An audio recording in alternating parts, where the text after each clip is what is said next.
وبرکاتہ۔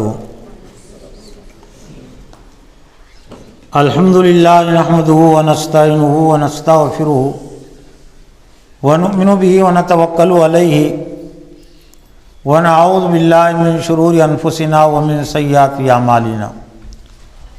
قال اللہ تعالی فی القرآن المجید والفرقان الحمید۔ فاعوذ باللہ من الشیطان الرجیم، بسم اللہ الرحمن الرحیم۔ وَإِذَا ذُكِّرُوا بِآيَاتِ رَبِّهِمْ لَمْ يَخِرُّوا عَلَيْهَا صُمًّا وَعُمْيَانًا۔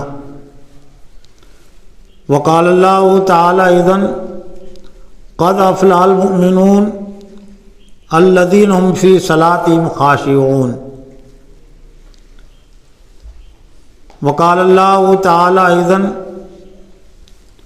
اننی انا اللہ لا الہ الا انا فاعبدنی واقم الصلاۃ لذکری وَأَقِيمِ الصَّلَاةَ لِذِكْرِي۔ وقال اللہ تعالی اذن صم بکم عمی فہم لا یرجعون۔ صدق اللہ العظیم۔ وقال النبی صلی اللہ علیہ وسلم اول ما فرض فی الاسلام الصلاۃ واول ما یحاسب یوم القیامۃ الصلاۃ۔ فَإِن صَلُحَتْ صَلُحَ كُلُّ أَعْمَالِهِ وَإِن فَسَدَتْ فَسَدَ كُلُّ أَعْمَالِهِ او كما قال علیہ الصلاۃ والسلام۔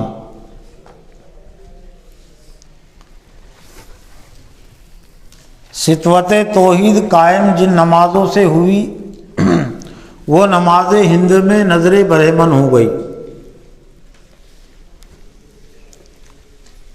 تیری نماز بے سرور، تیرا امام بے حضور۔ علامہ اقبال نے نماز کی جو حقیقت ہے اس کو واضح کرتے ہوئے کہا کہ تیری نماز بے حضور، تیرا امام، تیری نماز بے سرور، تیرا امام بے حضور، ایسی نماز سے گزر، ایسے امام سے گزر۔ جو میں سرب سجدہ ہوا کبھی تو زمین سے آنے لگی صدا، تیرا دل تو ہے صنم آشنا، تجھے کیا ملے گا نماز میں۔ معزز و محترم اساتذہ اکرام اور عزیز طلبہ، آج کے اس ہفتے واری اجتماع میں نماز ہی کا ایک اہم عنوان ہے، بلکہ نماز ہی کا ایک اہم تقاضا ہے، اور وہ ہے علم نماز۔ دین میں علم نماز کی اہمیت۔ نماز کے حوالے سے اس سے پہلے کہ ہفتے واری 4 اجتماعات میں نماز کے جو 4 اہم تقاضے ہیں اور جو ایک طرح سے قرآنی تقاضے ہیں، نماز کو قائم کرنا، نماز کو ادا کرنا، نماز کی حفاظت کرنا اور نماز سے مدد چاہنا، مدد لینا، اس حوالے سے کچھ باتیں آ چکی، لیکن اگر ہم غور کریں گے تو یہ جو نماز کے 4 اہم تقاضے ہیں، ادائیگی نماز، اقامت نماز، حفاظت نماز، استعانت نماز، یہ تمامی تقاضے علم نماز کا تقاضا کرتے ہیں۔ بلکہ اگر ہم غور کریں تو یہ 4 احکام پر، نماز کے 4 احکام پر، 4 تقاضوں پر اسی وقت عمل ہو سکتا ہے جبکہ ہمیں نماز کا علم ہوگا۔ نماز کا جب تک ہمیں علم نہیں ہوگا تو یہ نماز کے تقاضے پورے نہیں ہو سکتے۔ ویسے بھی ہر چیز میں، ہر عمل میں پہلے علم کی اہمیت ہوتی ہے، علم کا مقام ہوتا ہے۔ علم کے بغیر کوئی بھی عمل صحیح طور سے نہیں کیا جا سکتا۔ تو یہ بھی اہم ایک عنوان اور تقاضا ہے، علم نماز، یعنی نماز کا علم ہم حاصل کریں۔ سبھی کی توجہ اس طرف رہے۔ ابھی نماز کے علم میں جو چیز شامل اور داخل ہے مدارس کے نصاب میں اور جماعتوں کے نصاب میں، تو وہ صرف ادائیگی نماز کا علم ہے۔ کہ نماز کو ادا کرنے کے لیے کتنے علم کی ضرورت پڑتی ہے. جیسے نماز کی ادائیگی کے لیے کچھ شرائط ہیں، کچھ ارکان ہیں، کچھ چیزیں نماز میں پڑھی جاتی ہے. تبھی اس حیثیت سے اس حد تک کی نماز کے علم میں باتیں داخل ہیں کہ نماز میں نماز کے صحیح ہونے کے لیے، نماز کی ادائیگی کے صحیح ہونے کے لیے کتنی باتوں کی ضرورت ہے، کتنے فرائض ہیں، کتنے واجبات ہیں. تو یہ بھی ایک اہم چیز ہے، اس کا بھی علم ہونا چاہیے. نماز کے ارکان کا، نماز کے فرائض کا، نماز کے واجبات کا، کن چیزوں سے نماز ٹوٹتی ہے. تو یقیناً یہ بھی نماز کے ایک علم کا ایک حصہ ہے. لیکن اس سے ہماری صرف 5% نماز صحیح ہو سکتی ہے. 5% کا لفظ میں ادائیگی کے پس منظر میں استعمال کر رہا ہوں کہ نماز کو ادا کرنے کے لیے، نماز کی حفاظت، نماز کو قائم کرنا، نماز سے مدد لینے کے مقابلے میں 5% کے وقت کی ضرورت پڑتی ہے. اور 95% نماز کا جو تعلق ہے وہ نماز کو قائم کرنے سے متعلق ہے، نماز کی حفاظت سے متعلق ہے، نماز سے مدد لینے سے متعلق ہے. یعنی تقریباً 1.25 گھنٹے میں 5 نمازیں ادا ہوتی ہے. نمازوں کی ادائیگی کا اگر علم اس کو ہو بھی گیا تو گویا کہ 1.25 گھنٹے وہ اللہ کی عبادت پہ مصروف ہے. لیکن 24 گھنٹے ہوتے ہیں نا دن اور رات کے. تو اسلام کی ایک اہم تعلیم یہ بھی ہے کہ جو بھی ہم عمل کر رہے ہیں تو اس کا ہمیں علم ہونا چاہیے مکمل. تو نماز کے علم میں یہ بات بھی داخل اور شامل ہے کہ نماز کے جو ارکان ہیں، نماز کے جو فرائض ہیں، وہ فرائض کا تقاضا اور مطالبہ کیا ہے. اس سلسلے میں سب سے پہلی اور بنیادی بات یہ ہے کہ نماز کے حوالے سے اللہ تعالیٰ نے کامیاب مومنون کی جو صفات بیان فرمائی، ان میں سے ایک اہم صفت ہے قد افلح المؤمنون الذین هم فی صلاتہم خاشعون. تحقیق کے کامیاب ہو گئے وہ مومنون، ایمان والے، جو اپنی نمازوں کو خشوع اور خضوع کے ساتھ ادا کرتے ہیں. خشوع اور خضوع کا تعلق دل کی کیفیت سے، اور وہی بات دل تک پہنچتی ہے جس کو انسان سمجھتا ہے. جو بات کو نہیں سمجھتا وہ دل تک نہیں پہنچتی نا. تو خشوع اور خضوع کا تعلق کائے سے ہیں؟ دل اور دماغ کی کیفیت سے، کہ ہمارا دماغ بھی نماز میں رہے اور ہمارا دل بھی نماز میں رہے. اور یہ بات بھی طے شدہ ہے کہ وہی بات دماغ تک پہنچتی ہے، دل تک پہنچتی ہے جس بات کو ایک آدمی سمجھتا ہے. اس لیے عام طور سے ہم یہ بھی کہہ دیتے ہیں، اور بھی لوگ کہتے ہیں، جو بات اس کے سمجھ میں نہیں آئی تو وہ کیا کہتا ہے اس کے جواب میں؟ میرے حلق سے نیچے نہیں اتری. کس پس منظر میں وہ کہتا ہے؟ نہیں سمجھنے کے پس منظر میں کہتا نا کہ وہ بات میری حلق سے نیچے نہیں اتری، یعنی مطلب صرف کانوں تک ہی محدود رہی. حلق سے نیچے نہیں اتری کا مطلب یہ کہ میں بات سمجھ نہیں سکا. اور قرآن کا تقاضا ہے، نماز کا تقاضا ہے کہ الذین هم فی صلاتہم خاشعون، وہ اپنی نمازوں میں خشوع رکھنے والے، خشوع اور خضوع کے ساتھ نماز ادا کرتے. گویا کہ جو کچھ وہ کہتے، جو کچھ وہ سنتے ہیں، ان کا دل بھی سنتا ہے، سمجھتا ہے، اور ان کا دماغ بھی سنتا ہے اور سمجھتا ہے. تبھی خشوع اور خضوع کی کیفیت پیدا ہو سکتی ہے. پھر سورہ فرقان کے آخری رکوع میں اللہ تعالیٰ نے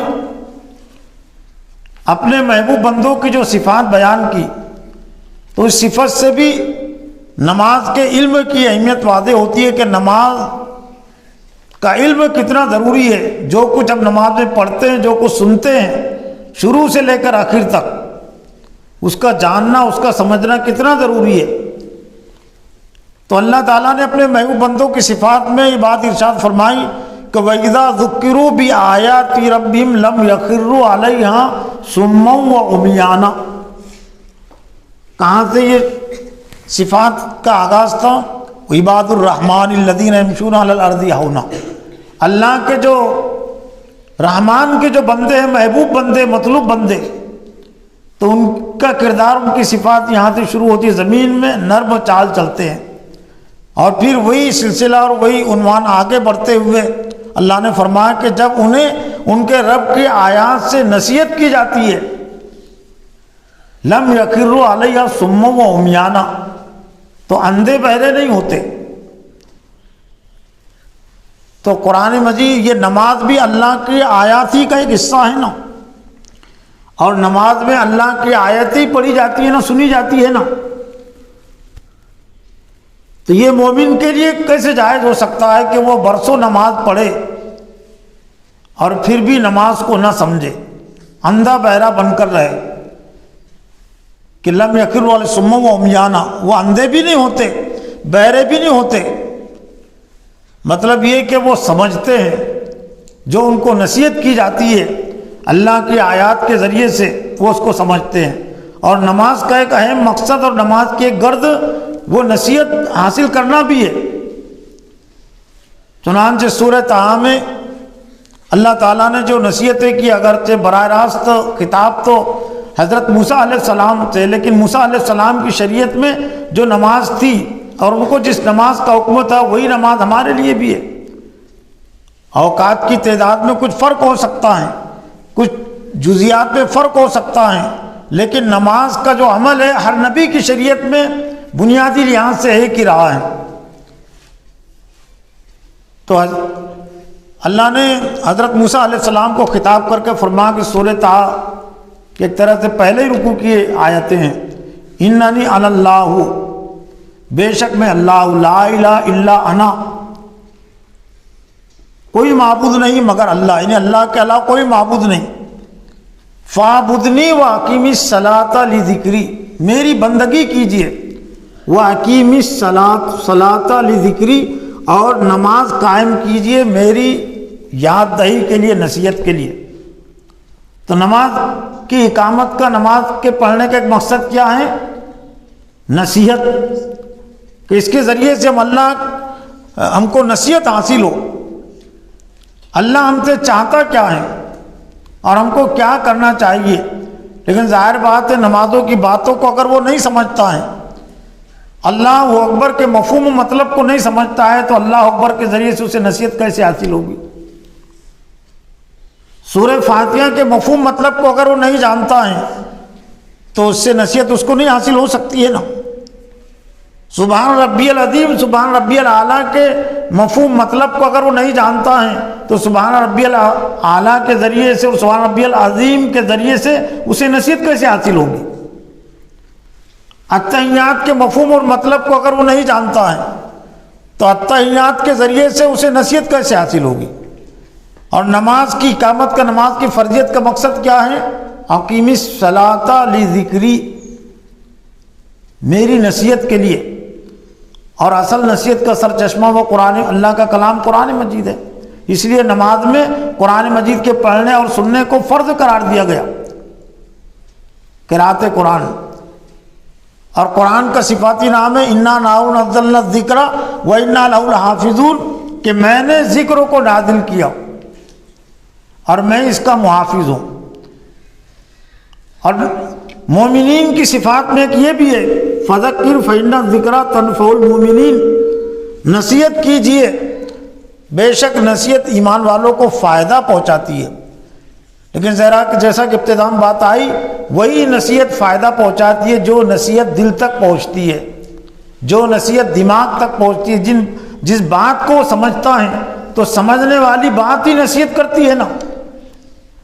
جیسا ہے کہ اردو والے کو اگر انگریزی زبان والا کوئی اچھی بات کہے، بہت اثر انداز بات کہے، اثر رکھنے والی بات کہے، تو اردو والے پر اثر ہوگا کیا اس کا؟ قرآن کی بات اور حدیث کی بات جو بہت اثر انداز ہوتی ہے، لیکن جو قرآن کی زبان کو نہیں سمجھتا تو اس پر اس کا اثر ہوگا کیا؟ اس کا اثر نہیں ہوگا۔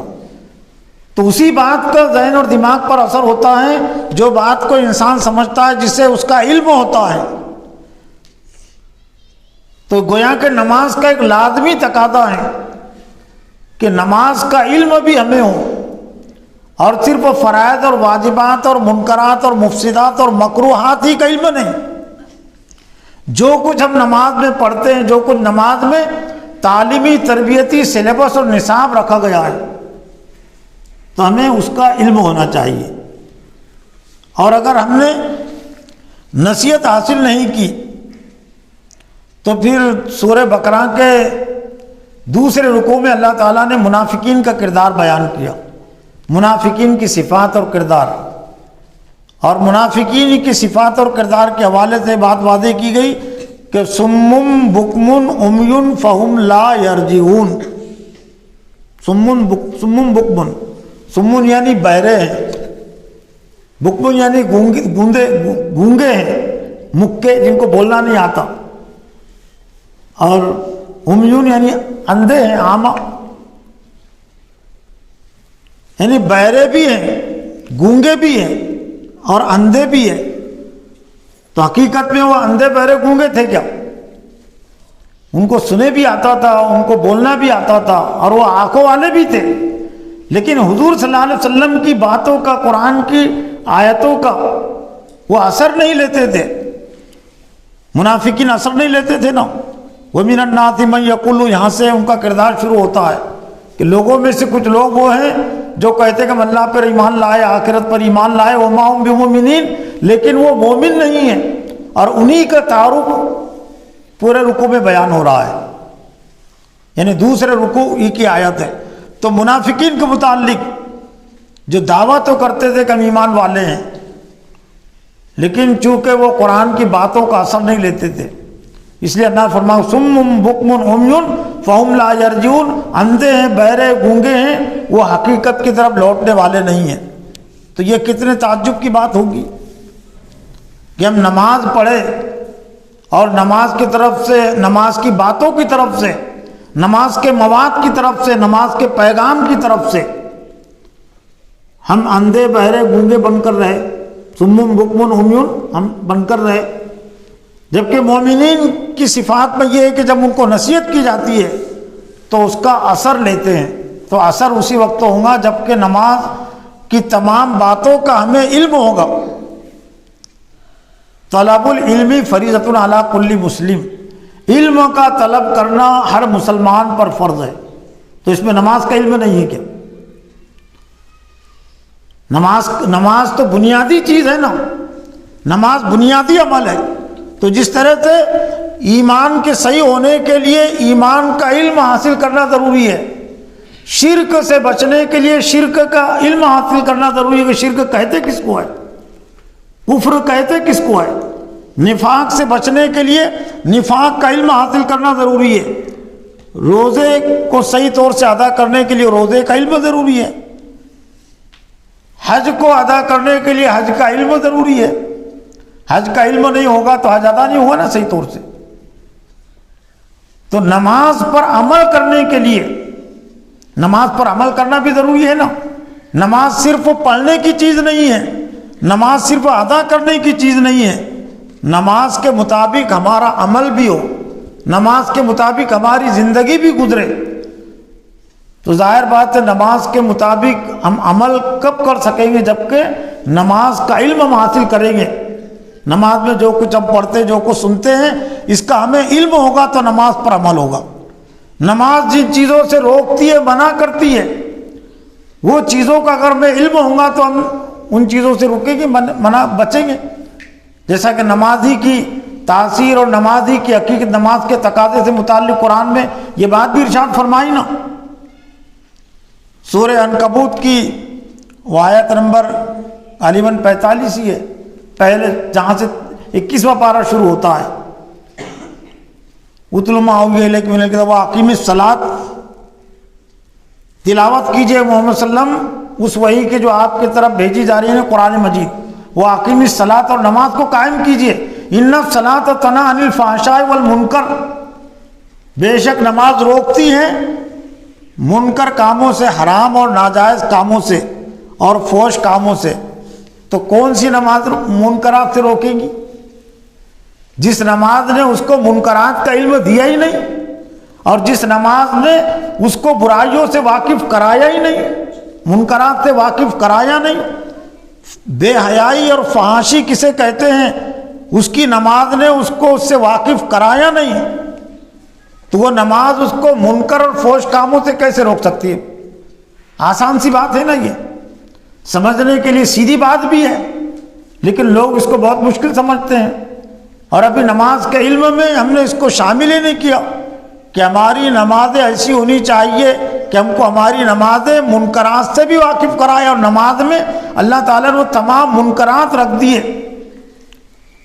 ہر قسم کی فحاشی اور بدکاری سے بچنے کی تعلیم اور تلقین اللہ تعالیٰ نے نماز میں رکھ دی، ہر طرح کے منکر سے اور ناجائز سے بچنے کی تعلیم اور تلقین حالت نماز میں بھی، نماز میں ادا کی نماز میں وہ تمام باتیں رکھ دی گئی ہے۔ پھر سورہ نساء کی ایک آیت نمبر 43 سے بھی ہم نماز کے علم کی یا نماز کے جاننے کی اہمیت کو سمجھ سکتے ہیں۔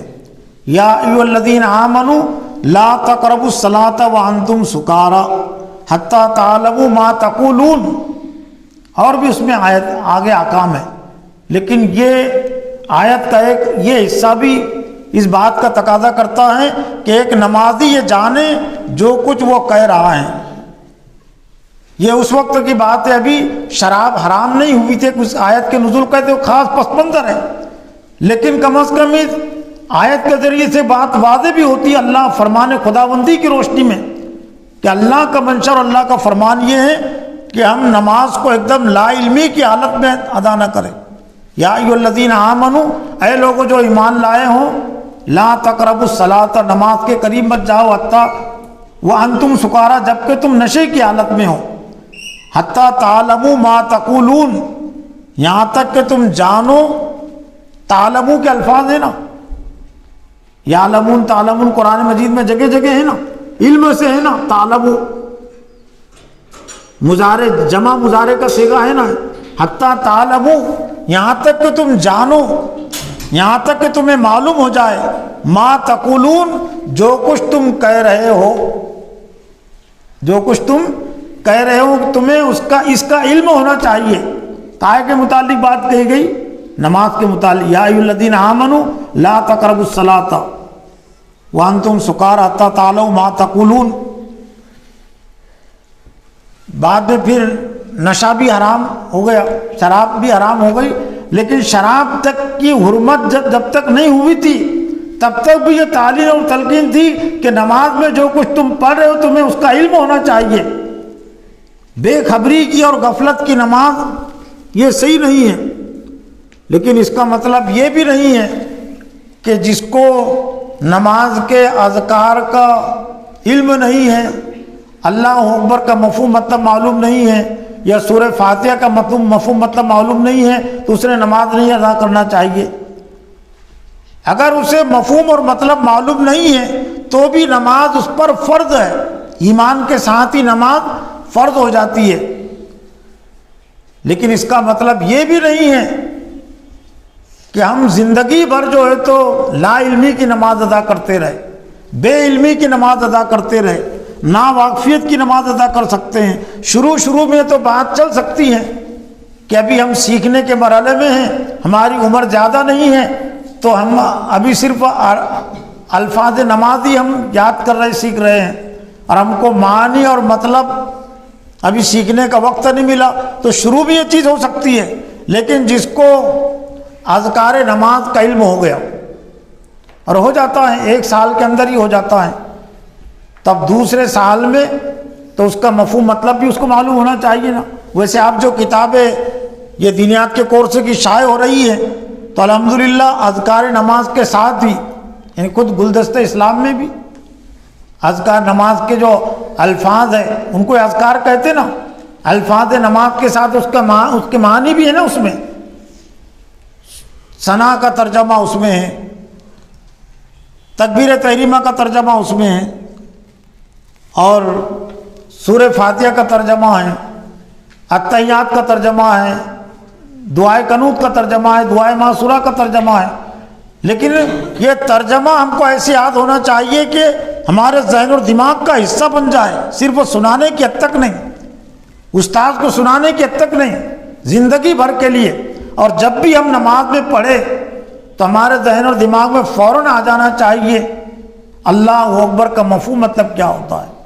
لیکن آج اگر معاشرے کا جائزہ لیا جائے تو جو صورتحال ہے وہ یہ کہ ایک 40 سال سے نماز پڑھ رہا ہے، ایک 50 سال سے نماز پڑھ رہا ہے، اور بہت ساری کتابیں پڑھنے کا اس کے پاس وقت ہے، بلکہ کتابیں انہوں نے بہت ساری کتابیں حفظ بھی کر لیا، لیکن ابھی اس نے اللہ اکبر کے مفہوم مطلب کو سیکھنے کی، جاننے کی کوشش نہیں کی. سورہ فاتحہ کے مفہوم مطلب کو جاننے کی اس نے کوشش نہیں کی، التحیات کے مفہوم مطلب کو، ترجمے کو جاننے کی کوشش نہیں کی. اور جتنے بھی اذکار نماز میں پڑھے جاتے ہیں تو 60 سالہ 70 سالہ نمازی اور پھر نماز کے سیکھنے کے لیے کئی وقت بھی لگا رہا ہے. تبلیغ جماعت کے تحت جو کوشش ہو رہی ہے نماز کی ادائیگی کی، نماز کی طرف دعوت دینے کی، تو پہلے چلے میں ظاہر بات ہے وقت اس کے پاس، پہلے چلے میں تو ضرور اذکار نماز میں جو کچھ پڑھتے ہیں تو وہی اگر وہ سیکھ لے گا تو اس کے لیے کافی ہو جائے گا. لیکن 40ویں چلے میں اور 50ویں چلے میں اور 60ویں چلے میں بھی پہنچنے کے بعد بھی ابھی نماز کا جو مفہوم مطلب ہے، اللہ اکبر کا مفہوم مطلب، اہدنا الصراط کا مفہوم مطلب اس کے ذہن اور دماغوں میں نہیں ہے، اس کو بتایا نہیں گیا، اس کو سکھایا نہیں گیا. تو ابھی نماز کے طرف سے جو بے علمی ہے، جو غفلت ہے، تو اس میں ایک طرح سے سکھانے والوں کا قصور زیادہ ہے. مدارس کا بھی اس میں تھوڑا قصور ہو سکتا ہے، توجہ کی کمی ہو سکتی ہے، اور جماعتوں کا بھی اس میں قصور ہو سکتا ہے. تو نماز پر عمل کرنے کے لیے نماز کا علم حاصل کرنا ضروری ہے.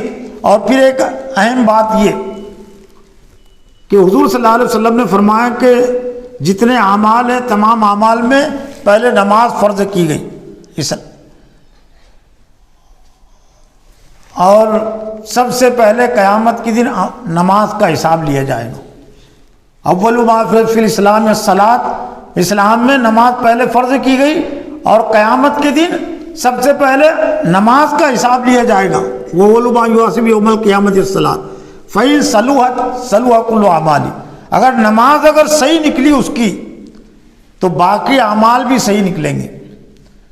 وَإِن فَسَدَتْ، اگر نماز اس کی فاسد نکلی تو باقی اعمال بھی اس کے فاسد قرار پائیں گے. تو نماز فاسد کیسے ہو جاتی ہے؟ تو یہ ادائیگی کی حد تک تو ہم پڑھتے ہیں کہ کوئی بات چیت کرے تو نماز ٹوٹ جاتی ہے نماز کی حالت میں، کوئی کسی کا وضو ٹوٹ گیا تو نماز ٹوٹ جاتی ہے، تہکال مار کر کوئی ہنس دے تو اس کی نماز ٹوٹ جاتی ہے، کھانا کھا لے پانی پی لے تو نماز اس کی ٹوٹ جاتی ہے، سلام اس نے سلام کیا سلام کا جواب دیا تو نماز ٹوٹ گئی. یہ تو ادائیگی نماز والی ہے ٹوٹنے کی بات. لیکن ہم کو اس کا بھی احساس ہونا چاہیے کہ اقامت والی نماز بھی ٹوٹتی ہے. باہر اقامت والی نماز کیسے ٹوٹتی ہے؟ ایاک نعبد و ایاک نستعین، یہ نماز کا حصہ ہے نا. ہم تیری بندگی کرتے تجھی سے مدد چاہتے ہیں، یعنی گویا کہ تیرے علاوہ اور کسی کی عبادت نہیں کرتے. اگر اس نے نماز کے بعد دوسرے کے اللہ کے علاوہ دوسرے کی عبادت کی اور دوسرے کے سامنے سجدہ کیا، دوسرے سے مدد مانگی، تو اس کی قائم ہونے والی نماز ٹوٹ گئی نا. سیدھی بات ہے نا. اہدنا الصراط المستقیم، ہم کو سیدھے راستے پر چلا، صراط الذین انعمت علیہم، ان لوگوں کا راستہ جن پر تو نے انعام کیا. اب گویا کہ انعام یافتہ بندوں کے راستے پر ہمیں چلنا چاہیے، نمازی کو چلنا چاہیے، ہر نمازی کو چلنا چاہیے. اس کی نماز نے اس کو پابند کر دیا نا. اور وہ انعام یافتہ بندے 4 ہی قسم کے، انبیاء، صدیقین، شہداء، صالحین. اب اگر وہ کسی 5ویں قسم کے لوگوں کے راستے کے پیچھے چلتا ہے تو اس کی نماز ٹوٹ گئی نا اس کی نماز. غیر المغضوب علیہم ولا الضالین نماز کی تعلیم اور تلقین ہے نا. جن پر تیرا غضب نازل اور جو راستے سے بھٹکے ہوئے ہیں تو ان لوگوں کے راستے پر ہم نہیں چلتے ہیں. لیکن اگر وہ بھٹکے ہوئے لوگوں کے راستے پر چلیں گے تو بھلے اس کی ادائیگی نماز والی تو ہوئی, وہاں کوئی نہیں ٹوٹی تھی, لیکن اقامت والی نماز ٹوٹ گئی, حفاظت والی نماز ٹوٹ گئی. نماز کی حفاظت کا بھی حکم ہے نا. نماز کو اس نے ضائع کر دیا اور اللہ سے مدد چاہنے والی اس کی نماز ٹوٹ گئی. لیکن یہ احساس اس وقت ہوگا جب کہ نماز کا علم بھی ہوگا. اور حساب اور بات کہی گئی کہ سب سے پہلے نماز کا حساب ہوگا. تو نماز کے حساب میں ہمیں یہ نہیں بھولنا چاہیے کہ صرف وہ نماز ادا کیے یا نہیں کیے اس کا حساب نہیں ہوگا. بالکل سیدھی سی بات ہے نا. سبق میں تم جیسے کلاسیں ہوتی ہے مدارس میں پڑھایا جاتا ہے, اس میں سبق اخلاقیات کی تعلیم ہوتی ہے. یہ کرو, یہ مت کرو, سچ بولو, جھوٹ مت بولو, استاد کا ادب کرو, یہ باتیں پڑھائی جاتی ہیں نا. لیکن اگر حساب لیا جائے, کوئی طالب علم سے حساب لیے تو حساب میں صرف اتنا ہی حساب ہوتا کیا کہ تم نے وہاں سن لیا, اس پر عمل کیا یا نہیں کیا, تو یہ حساب میں داخل ہے کہ نہیں؟ آسان سی بات ہے نا کہ طلبہ سے حساب کے معاملے میں طلبہ نے ان باتوں پر عمل کیا یا نہیں کیا جو باتیں ان کو اساتذہ ذریعے سے بتائی گئی. پھر کسی جماعت کے طرف سے اجتماع ہے تو اجتماع میں تقریریں بیان ہوتی ہیں, تو اگر جماعت کے ذمہ داروں کی طرف سے اگر بات کہی جائے اجتماع کا حساب لیا جائے گا, احتساب لیا جائے گا. تو کہ اجتماع کے احتساب اور حساب میں صرف یہی بات ہوتی ہے کہ ان کے پیش نظر کہ اجتماع میں شریک ہوئے تھے اور آخر تک شریک رہے. اجتماع کے حساب میں یہ بھی ہوتا ہے نا, اور لازمی طور سے ہوتا ہے کہ اجتماع میں جو کچھ بیان ہوا, جو کچھ تقریر ہوئی, وہ تقریر پر تم نے کتنا عمل کیا, وہ تقریر کو پہلے سمجھا یا نہیں. سب سے پہلے تو اس کا حساب تم نے سمجھے کہ نہیں تقریر, اور پھر سمجھے تو اس پر عمل کیے یا نہیں کیے. لیکن افسوس کے ساتھ کہنا پڑتا ہے کہ جماعتیں اور جماعتوں کے ذمہ دار اجتماع کے حساب میں یہ بات تو شامل سمجھتے ہیں, داخل سمجھتے ہیں کہ اجتماع کے حساب میں لازمی طور تو یہ بات بھی ہے کہ اجتماع میں جو کچھ بیان ہوا, تقریر ہوئی, تو شریک ہونے والے سمجھے یا نہیں, اور پھر سمجھنے کے بعد اس پر انہوں نے عمل کیا یا نہیں کیا, یہ حساب کا حصہ ہے نا اجتماع کے. لیکن انہی ذمہ داروں نے اور انہی اجتماع رکھنے والوں نے ابھی نماز کے متعلق یہ نہیں سمجھا کہ نماز میں جو کچھ ہم نے پڑھا, جو کچھ ہم نے سنا, تو ہم نے اس کو کتنا سمجھا, اس کا حساب ہم کو دینا پڑے گا. اور پھر سمجھا تو اس پر ہم نے کتنا عمل کیا یا نہیں کیا, اس کا حساب بھی اللہ تعالی ہم سے لے گا. تو نماز کے حساب میں لازمی طور سے یہ بات بھی ہے کہ ہم نے نماز کی باتوں پر عمل کیا یا نہیں کیا, اللہ اکبر پر عمل کیا یا نہیں کیا, ایاک نعبد و ایاک نستعین پر عمل کیا یا نہیں کیا, اہدنا الصراط المستقیم پر, صراط الذین انعمت علیہم پر ہم نے عمل کیا یا نہیں کیا, غیر المغضوب علیہم ولا الضالین پر ہم نے عمل کیا یا نہیں کیا, اس کا بھی حساب دینا پڑے گا نا. تو یہ نماز کا حساب ہم اس وقت آسانی کے ساتھ دے سکیں گے جبکہ نماز کا ہمیں علم بھی ہوگا. تو انشاءاللہ یہ تو عمومی طور سے کچھ باتیں آ گئی ایک اجتماعی انداز میں, لیکن ذہن میں ایک منصوبہ میرا یہ بھی ہے کہ نماز کے جو بنیادی ارکان ہیں تو کچھ جو بنیادی اس میں مواد سلیبس ہے جو ہمیشہ پڑھا جاتا ہے, تو اس کے تحت بھی کچھ سلسلہ وار انداز میں آپ کے سامنے باتیں آئیں انشاءاللہ. آئندہ موقع رہا اور زیادہ عنوانات وغیرہ نہیں رہے سامنے, تو نماز کا جو نصاب اور سلیبس ہے, چاہے وہ شرائط اور ارکان کی صورت میں ہوں, ثنا کی صورت میں ہوں, سورہ فاتحہ کی صورت میں ہیں, اور بھی کم از کم یہ جو صورتیں چھوٹی چھوٹی پڑھی جاتی ہیں, التحیات ہیں, دعائے قنوت ہے, دعائے معصورہ ہیں, درود شریف ہیں, تو اس حوالے سے بھی کچھ باتیں ہمارے سامنے آئے, اس کا ترجمہ, اس کا مفہوم اور تقاضا. اللہ سے دعا ہے کہ اللہ تعالیٰ مجھے بھی اور آپ کو بھی نماز کا علم حاصل کرنے اور اس پر عمل کرنے کی توفیق عطا فرمائے. نماز کو ہم جس طرح سے پڑھتے ہیں ادا کرتے ہیں اس کو سمجھنے کی توفیق عطا فرمائیں اور اس پر عمل کرنے کی توفیق عطا فرمائیں۔ ربنا تقبل منا انک انت السمیع العلیم وتب علینا انک انت التواب الرحیم برحمتک یا ارحم۔